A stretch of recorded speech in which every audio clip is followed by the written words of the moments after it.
This television has a poison on its breath. This counterculture of both wicked lies and death.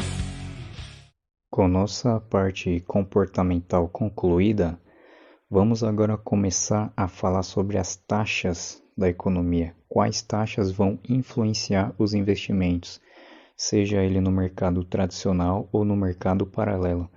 Essas taxas eu julgo de extrema importância o indivíduo saber, conhecer, não necessariamente dominá-las, mas pelo menos ter um conhecimento e as influências que elas causam, a repercussão que elas causam na vida das pessoas no nosso dia a dia.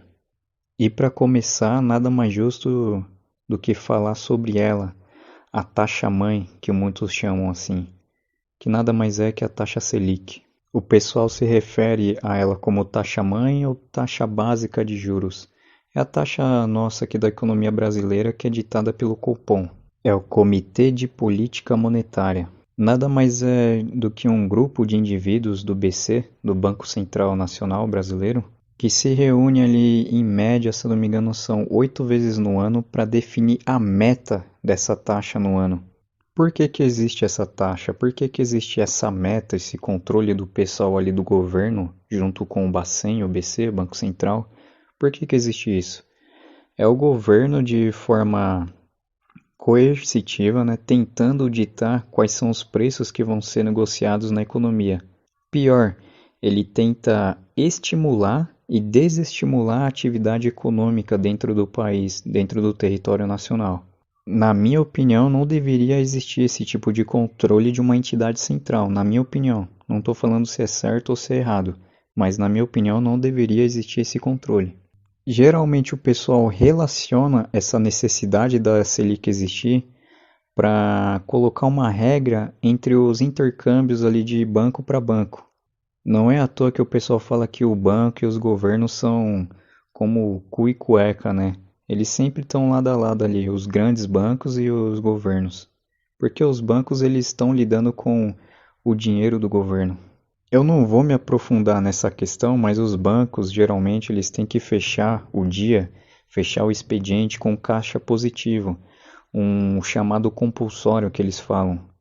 Quando o banco ele fecha no negativo ou vai fechar no negativo, ele obrigatoriamente por regras ou leis, eu sinceramente não me aprofundei para saber a respeito, mas obrigatoriamente eles têm que fechar positivo, com um saldo de compulsório positivo. Aí, obrigatoriamente, o banco, vamos supor lá, o banco A, ele vai ter que pegar dinheiro emprestado do banco B para ele fechar positivo. Se o banco B também não tiver dinheiro, eles vão ter que pegar emprestado do banco C, do banco D e por aí vai. E os bancos entre si, eles não emprestam dinheiro na camaradagem. Assim, tô e amanhã você me devolve. Não. É cobrado um juros diário para esse empréstimo de dinheiro.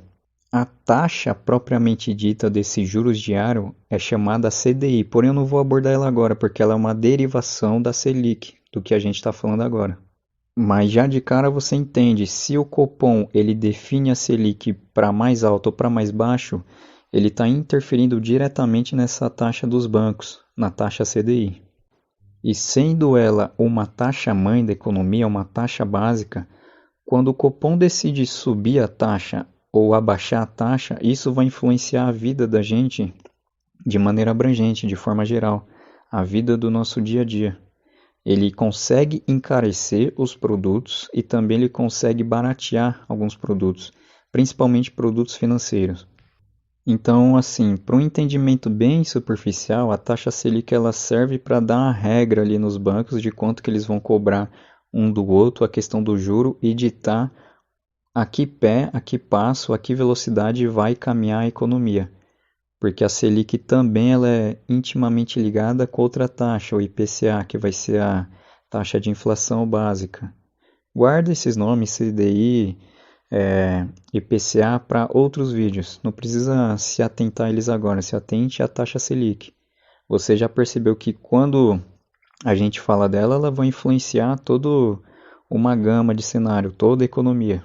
O interessante é que, em teoria, o Banco Central ele não tem o poder definitivamente assim de fato de ditar a taxa. Ele dita a meta. Ele fala quanto que ele quer que feche o ano, a taxa.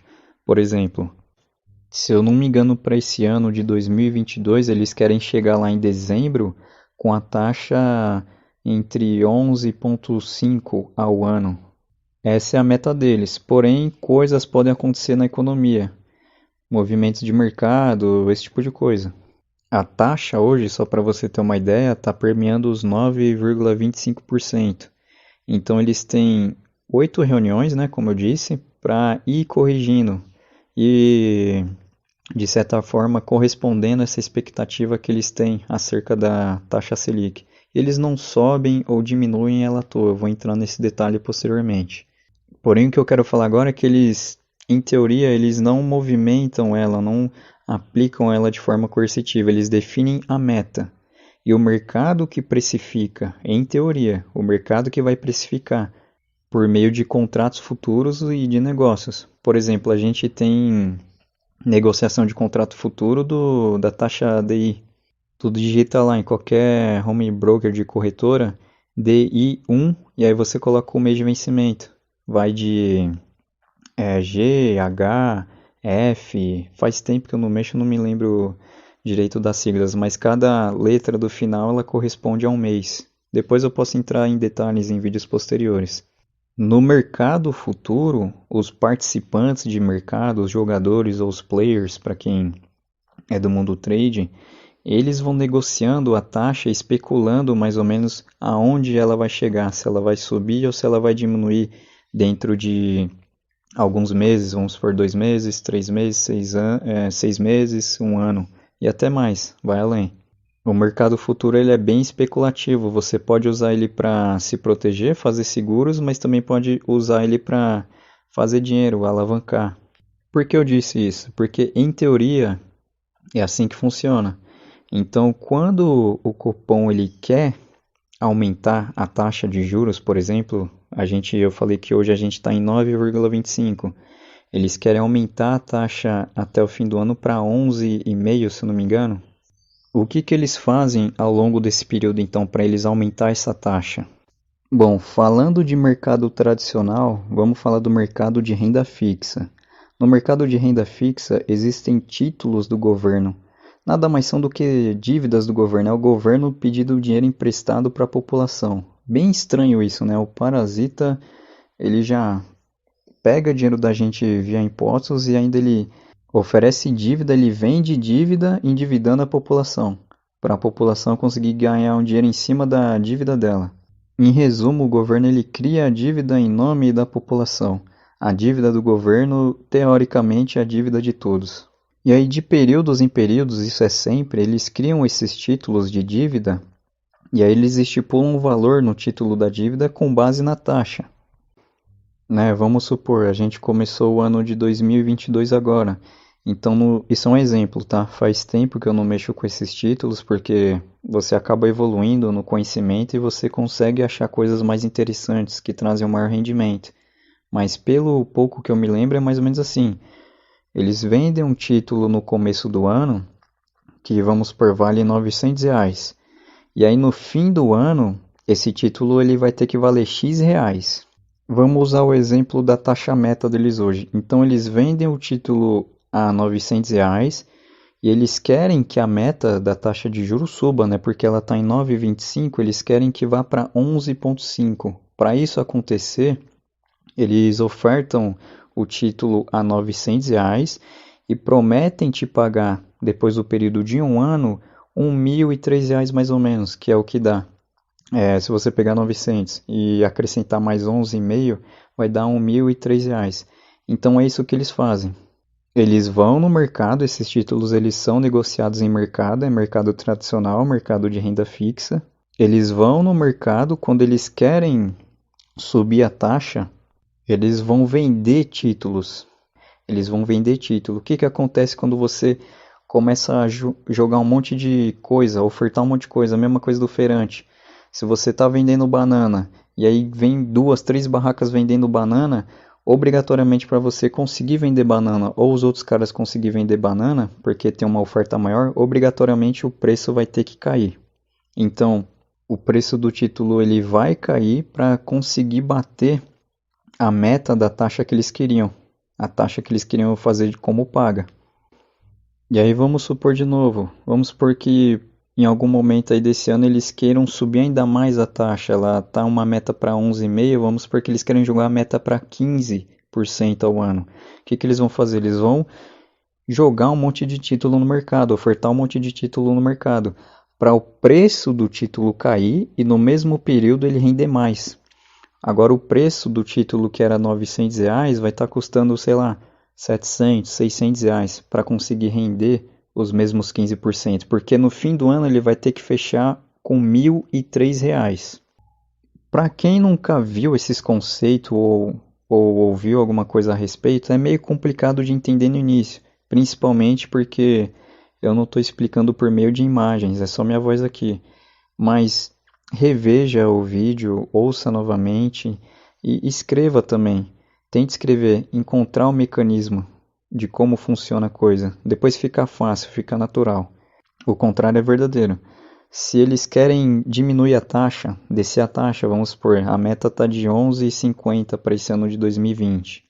Se eles querem diminuir a taxa, quer jogar, sei lá, para 7, para 6% ao ano, eles vão fazer o contrário. Ao invés deles começar a vender título, eles vão recomprar esses títulos. Eles vão comprar o título do mercado. Eles vão começar a tirar o título do mercado. E aí vamos de novo para aquele exemplo. O título que valia R$ 900 ia fechar um ano em R$ 1.003, pagando 11,5% de juros no ano, para pagar 7, 6% de juros ao ano, que é o plano dos caras, eles têm que subir o preço do título. Ele tem que sair de 900 e encostar perto do 1.000 para fechar o ano pagando 5, 6%. Você deve estar pensando agora, caramba, que viagem, o governo ele cria a dívida, depois ele recompra a própria dívida. É uns negócios muito louco mesmo. Só que eles mudam o nome, né? Vai falar títulos do governo, Tesouro Selic, Tesouro IPCA, pré-fixado. Eles mudam o nome, mas em resumo é dívida. É dívida do governo. É o governo vendendo dívida, vendendo o trabalho da sua população, nos endividando de forma geral, de fato. Além de arrecadar imposto, eles vendem dívida. E essa dívida não é só pra gente, eles vendem para o pessoal aí de fora. Para que que eles fazem isso? Em teoria é para se financiar e investir, fazer investimento de infraestrutura, fazer investimento de saúde, educação. Por mais que falam lá que vai usar parte do PIB para fazer tais coisas, também existe essa manobra, essa modalidade. Em resumo, para mim é uma forma do governo se financiar e se manter forte. Essa é a minha opinião. É claro que você, indivíduo, você pode também tirar um benefício em cima disso. Tu pode parasitar ou parasita, se podemos dizer assim. Você olhando aqui essa taxa, por exemplo, caramba, a meta dos caras é 11,5% no fim desse ano. Caramba, é dinheirão, né? Se eu botar 1.000, eu vou terminar o ano com 1.110, alguma coisa assim. Ô, louco, é dinheiro. Mas tem uma pegadinha por trás disso daí. Porque do mesmo modo que essa taxa é alta, a inflação também vai ser alta, o IPCA também vai ser alto, o IGPM também vai ser alto. Elas são intimamente ligadas. Então, se a taxa meta deles de Selic é de 11,5%, tu pode ter certeza que a inflação oficial ela vai estar 3 casas abaixo ali, 3 casas de unidade abaixo. Fazendo a conta aqui vai dar uns 9%, 9, não, 8, 9, 10, 11, isso. Então a inflação oficial vai estar mais ou menos em 8%. Então o ganho real que você teria, em teoria, tá? Em teoria, porque tem muitas aspas aí nessa questão aí. Em teoria você estaria ganhando um juros real de 3%, mas ó, é duvidoso. Entendeu? Depois você começa a estudar um pouquinho a respeito, você vê que é só em teoria, porque na prática o negócio é diferente. E aí existe outra questão também acerca dessa taxa, né, que eu falei que eles usam para estimular ou esfriar a economia. Tava muito em voga isso há alguns anos atrás, aí 1 ano e meio, 2 anos atrás, quando o Paulo Guedes estava em evidência, né, que ele acelerava e diminuía a economia conforme ele manipulava a taxa, junto com esse pessoal aqui do Copom. Então, quando o governo ele ele tem essa intenção de aumentar a taxa, ele quer desaquecer a economia, quer desencorajar os investimentos, ele quer dar uma desacelerada na economia. Também tem o motivo de tentar controlar a inflação. Inflação governamental, estou falando aqui, é um conceito de inflação governamental, não é um conceito que eu adoto. Inflação para mim é simplesmente a impressão de papel moeda, ou a impressão lá digital. É adicionar números no agregado monetário, M1, M2. Mas usando o conceito aqui da mídia, do governo, a inflação é o aumento de preço generalizado, e aí quando eles enxergam uma inflação alta, eles vão e aumentam a Selic, para tirar dinheiro da economia, tirar a gana que o pessoal tem de consumir, meio que obrigar, estimular o pessoal a poupar, a segurar dinheiro, parar de consumir, para fazer assim os preços dos produtos caírem. O contrário também é verdadeiro. Quando eles querem estimular a economia, eles baixam a taxa, porque começa a ser menos interessante você deixar dinheiro parado, guardado, porque ele vai render pouco.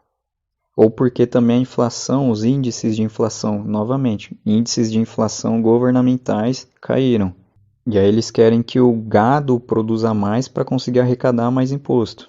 Então eles baixam a taxa, fazendo você sentir um desinteresse pelo rendimento que ela vai proporcionar, um rendimento baixo, e aí você prefere gastar seu dinheiro comprando algum produto ou se arriscando em mercados mais arrojados, se arriscando em fazer investimentos que têm uma chance maior de dar errado. Investimentos em empresas, por exemplo, ou um negócio próprio. Em resumo, é basicamente isso. A taxa de juros ela vai ditar a maioria das taxas do mercado. É derivada dela que as outras taxas do mercado são feitas. É uma taxa, em teoria, não controlada, mas é ditada pela meta, pelo grupo do Banco Central, que é o Copom, e que possui essas duas características interessantes de uso como ferramenta para o governo, que é o controle de inflação e estímulo e desestímulo da economia. Eu pretendo fazer um vídeo de conclusão e aí eu vou retomar essa taxa já envolvendo todas as outras também. E você vai conseguir entender qual que é a relação que elas têm. E você não vai ficar mais sendo engabelado em papinho de mídia, em papinho de governo.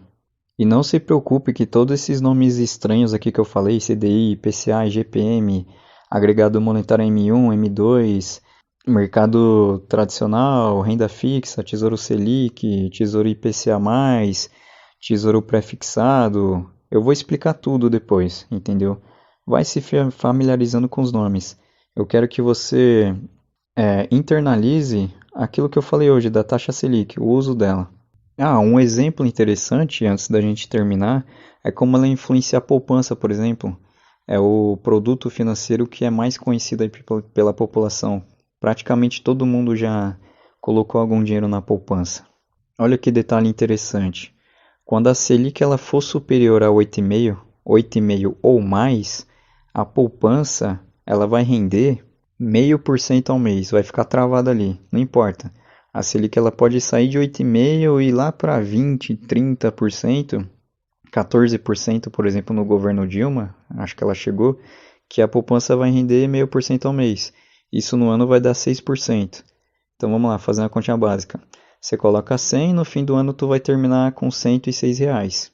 Agora, se a Selic ela tiver abaixo disso, se ela tiver abaixo de 8,5% ao ano, a poupança, por regra, ela vai render 70% disso. Vai se acostumando com esses termos.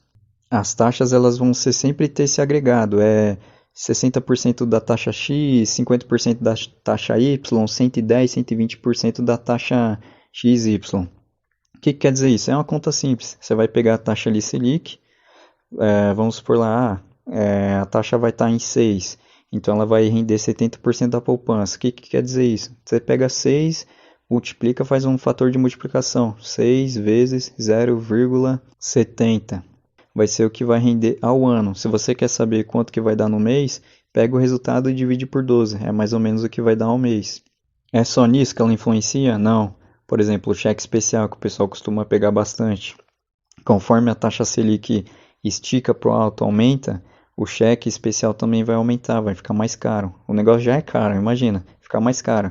Se a Selic cai, O cheque especial tende a diminuir, não é regra, tá ligado? Mas ele tende a diminuir. Eu sei que pode ter ficado algumas dúvidas, um assunto meio complexo, muito nome, muitos números, a ausência de um quadro para desenhar e explicar de forma mais detalhada. Porém, eu te garanto, se você rever esse vídeo algumas vezes e principalmente continuar acompanhando os vídeos, você vai entender. Depois que eu começar a correlacionar as taxas, não são muitas não, tá?